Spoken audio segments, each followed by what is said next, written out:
One of the strongest scriptures in connection with healing is Romans 8:11. But if the spirit of him that raised up Jesus from the dead dwelleth in you, he that raised up Christ Jesus from the dead shall give life also to your mortal bodies through his spirit that dwelleth in you. This is physical healing. This is the Holy Spirit, taking the life of God and making it efficacious in our physical bodies, making it health and strength and life to us. This same Holy Spirit who raised the dead body of Jesus is now working in our death-doomed bodies, making them perfect, sickless, and sinless. 1 John 3:2-8, He that doeth sin is of the devil, for the devil sinneth from the beginning. To this end was the Son of God manifested, that he might destroy the works of the devil.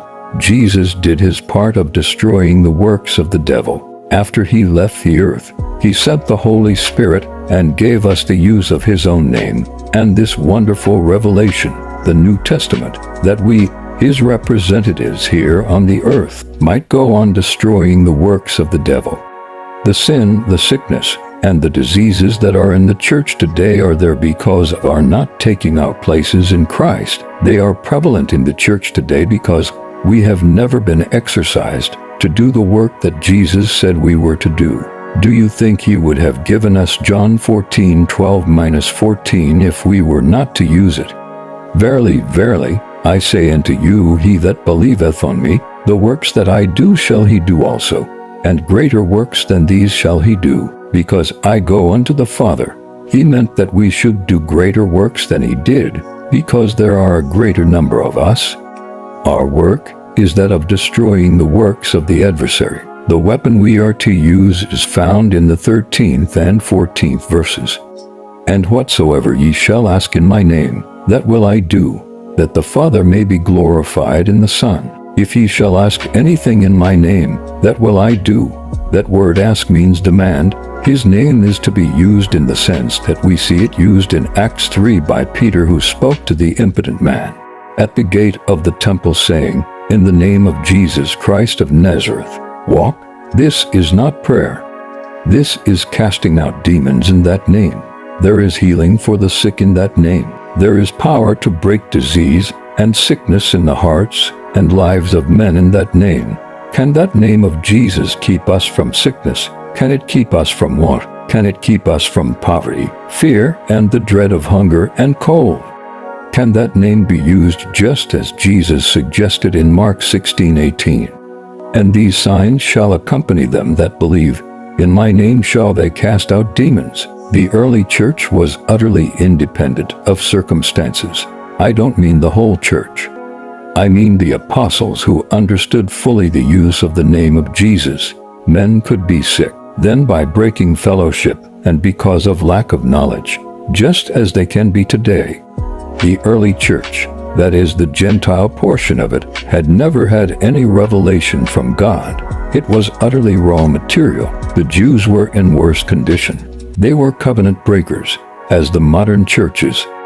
The most difficult to deal with today are the most religious. If there was sickness in the early church, it was to be expected because they had no precedent, no examples ahead of them.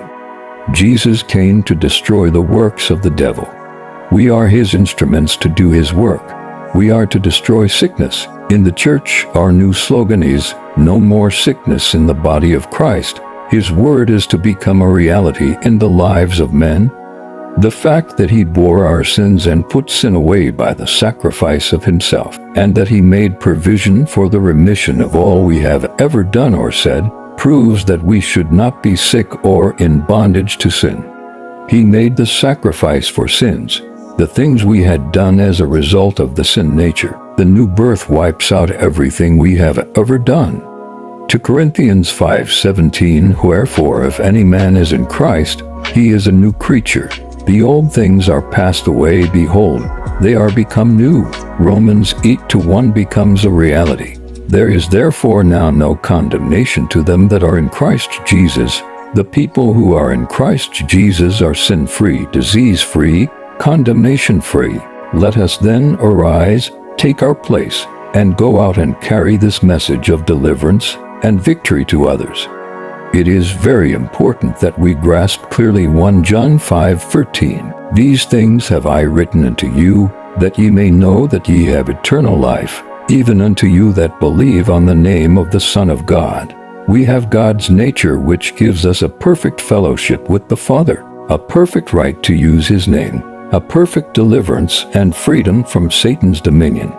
To Peter 1:4, whereby he hath granted unto us his precious and exceeding great promises, that through these ye may become partakers of the divine nature. John 14:13-14, if ye shall ask anything in my name, that will I do. Romans 6:14, for sin shall not have dominion over you. If sin cannot lord it over you, disease cannot lord it over you, because they come from the same source. The nature and life of God that has come into you will give you life and health. Psalm 91:16, with long life will I satisfy him, and show him my salvation. We all admit that the 91st Psalm belongs to the church. It could not apply to the Jew, but it does apply to us. He will cover thee with his pinions, and under his wings shalt thou take refuge. His truth or word is a shield and a buckler. Thou shalt not be afraid for the terror by night, nor for the arrow that flieth by day, for the pestilence that walketh in darkness, nor for the destruction that wasteth at noonday. 1,000 shall fall at thy side, and 10,000 at thy right hand, but it shall not come nigh thee. There is protection from earthquakes, from cyclones, pestilence, from sickness, from war. This thing puts us into the realm of the supernatural.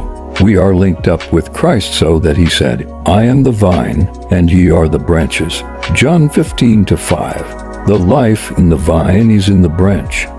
As soon as the branch is wounded, the vine pours life into the wounded branch so it can go on bearing fruit. So the life of God pours into the body of Christ and heals the members of sickness, disease, and want, so they can go on bearing fruit to the glory of God. Worrying and fear poison the bloodstream.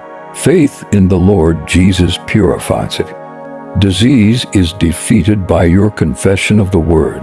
Disease gains the ascendancy when you confess the testimony of your senses. Satan is whipped with words. You are healed with words. Make your lips do their duty. Fill them with his word.